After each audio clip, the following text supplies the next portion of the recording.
Outside, Paddington clutches the pop-up book as he runs along the top of the moving train. Phoenix climbs up to the roof and sees the bear getting away.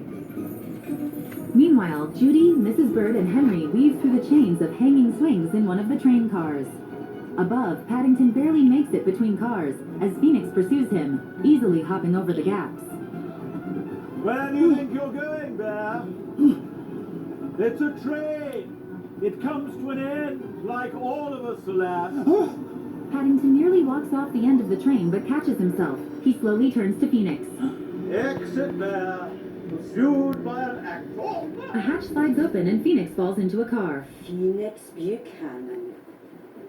Mrs. Bird? Oh, so now you remember me. Well, I'm Neville. The cavalry. An old crone, a little girl, and an insurance man. What am I going to do? I'll tell you exactly what I'm going to do. I'm going to bloomin' well biff you on the nose. Not a very good idea. He takes a sword from the wall. Stage combat. Level 4. Mrs. Bird grabs a rifle. Well, where I come from, laddie, they teach you never to bring a knife to your gunfight. I think you'll find that fire's plastic darts. She shoots him in the forehead with a suction cup dart. So it does. Whereas this sword looks very sharp. He beheads plush flamingos. Back you go. All of you back.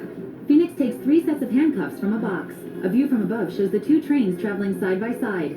Paddington locks one of the cars from the outside. In the steam train's dining car, For you, sir, the jumbo pavlova. Enjoy. Gerald looks out his window and sees Paddington on the other train. The judge faints face first into his dessert. Mary pokes out of the steam train. Paddington! Mrs. Brown! He glances at his suitcase. I've got an idea! Meanwhile, Phoenix checks Henry's, Judy's, and Mrs. Bird's handcuffs. Excellent. Now for your furry friend. Paddington wedges his window washing ladder in a broken floorboard between train cars. Now, kneeling on the very end of the ladder, Paddington extends it toward the other train. Slow down, Jonathan! Jonathan lowers the brake and sparks fly from the wheels. Mary reaches out to Paddington, who rides the lengthening ladder. Hoo-wee! What a clever little plan. Paddington winds the crank faster as Phoenix pushes on the locked door. Henry strains against his cuffs.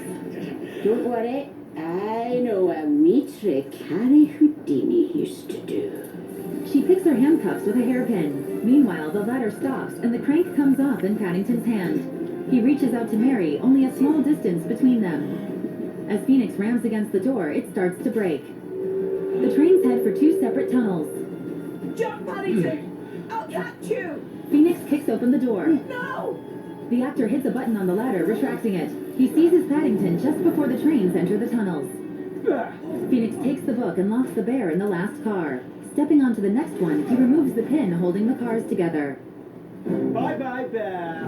Phoenix whacks the railroad switch, causing the last car to change tracks. As he steps inside, a camera flash goes off.